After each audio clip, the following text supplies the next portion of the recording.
Picture the United States in 1963. The nation was radiating youthful optimism. Space exploration, civil rights, a booming economy. The country felt like it possessed boundless potential. The man sitting in the Oval Office, President John F. Kennedy, served as the ultimate symbol of that modern American frontier. That fall, Kennedy was already looking ahead to his 1964 re-election campaign. He needed Texas, a crucial electorate state, but the local Democratic Party was heavily fractured. Kennedy flew down to smooth over those political divisions and rally the voters. The trip started beautifully. When the President and First Lady landed at Dallas's Love Field on November 22nd, the crowds were massive and adoring.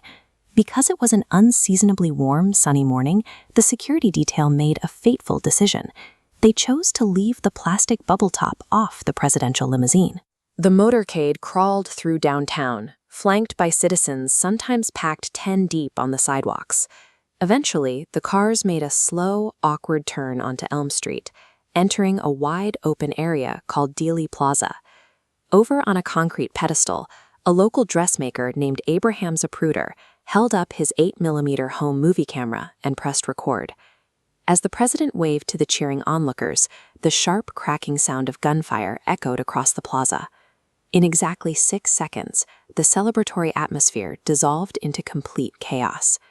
Millions of Americans would soon watch this sudden descent from a bright, glamorous parade to a brutal, catastrophic murder. The sheer speed of the violence inflicted a deep collective psychological trauma on the public that no one was prepared for. Down in Dealey Plaza, citizens screamed and threw themselves onto the grass to avoid being hit. The presidential limousine floored the gas pedal, speeding away in a desperate, ultimately futile race to Parkland Memorial Hospital to save the president's life. Less than an hour later, legendary news anchor Walter Cronkite took off his glasses, paused to hold back tears, and announced to the nation that John F. Kennedy was dead. The United States was at the absolute height of the Cold War. The sudden assassination of the commander-in-chief created an immediate, terrifying geopolitical vacuum. The public was gripped by panic, demanding to know exactly who pulled the trigger and why they did it. The Dallas police rapidly launched a manhunt. After a brief altercation and the murder of a police officer, they cornered their suspect inside the Texas theater. They arrested a 24-year-old named Lee Harvey Oswald. Oswald was an employee at the Texas School Book Depository, the massive brick building overlooking Dealey Plaza. When police searched the 6th floor, they found a makeshift sniper's nest built from cardboard boxes, 3 empty shell casings, and a cheap Italian bolt-action rifle. The American people expected a highly publicized trial. Instead, just 2 days later, as Oswald was being transferred through the police basement, a local nightclub owner named Jack Ruby stepped out of the crowd and shot him dead on live television. The prime suspect was permanently silenced. To calm a terrified, confused nation, the new president, Lyndon B. Johnson, urgently formed a special commission led by Chief Justice Earl Warren to investigate the tragedy and provide clear answers. After months of interviews, the Warren Commission released its definitive conclusion. Lee Harvey Oswald acted entirely alone, firing 3 shots from the depository, and Jack Ruby also acted entirely alone. The government officially closed the book on the assassination. But to a public already highly suspicious of the bizarre televised murders, this perfectly wrapped-up narrative felt artificially neat. In 1975, the Zapruder Film was broadcast on national television for the first time. This mass public exposure allowed millions of viewers to independently scrutinize the physical evidence that the government had kept largely out of sight. This diagram illustrates the layout of the limousine. Viewers noted a glaring issue when watching the footage of the final headshot. When the bullet strikes the president, his head violently snaps back and to the left. Basic physics dictates that a projectile forcing an object back and to the left must have originated from the front and the right. In Dealey Plaza, that specific trajectory points directly to a wooden fence on the Grassy Knoll. The official timeline relied on what critics call the magic bullet.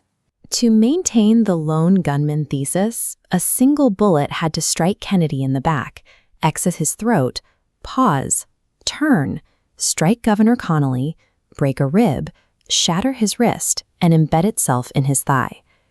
The doubts grew so loud that in the late 70s, the House Select Committee on Assassinations re-examined the case. Based on acoustic evidence from a police motorcycle radio, they concluded there was a high probability a second shooter fired from the Grassy Knoll. Between the visual physics captured by Abraham Zapruder and the acoustic recordings from the Dallas police, the math simply did not add up.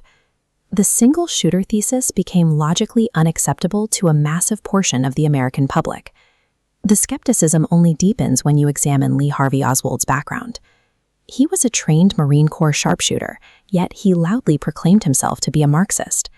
At the absolute peak of the global Cold War, Oswald defected to the Soviet Union and lived there for years.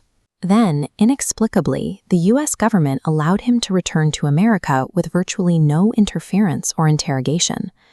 Back in the States, his actions became entirely contradictory. He spent time in New Orleans handing out pro-Fidel Castro flyers, while simultaneously maintaining mysterious connections to anti-Castro Cuban exiles and domestic intelligence agencies. These associations align Oswald with high-level intelligence operations. This context lends weight to his final, frantic public claim of being a patsy. In the absence of a believable official narrative, the public filled the vacuum with alternative theories. Suspicion fell on the mafia as payback for the administration's crackdown on organized crime, rogue elements within the CIA angry over the Bay of Pigs, and heavily armed anti-Castro groups. Today, Dealey Plaza looks almost exactly as it did in 1963. Tourists still travel from around the globe to stand by the wooden fence and look up at the 6th floor window, visiting a site permanently frozen as the greatest unsolved mystery of the 20th century. The shots fired in Dallas dismantled the public's blind trust in the institutions of government. The inconsistencies in the subsequent investigation replaced national unity with a persistent doubt that would reshape how citizens viewed every future official narrative. We may never know the complete, undeniable truth of what happened during those 6 seconds, but the enduring legacy of the Kennedy assassination is the absolute necessity for citizens to continually question the evidence, challenge the authorities, and never blindly accept the official story. So, what do you think really happened that day?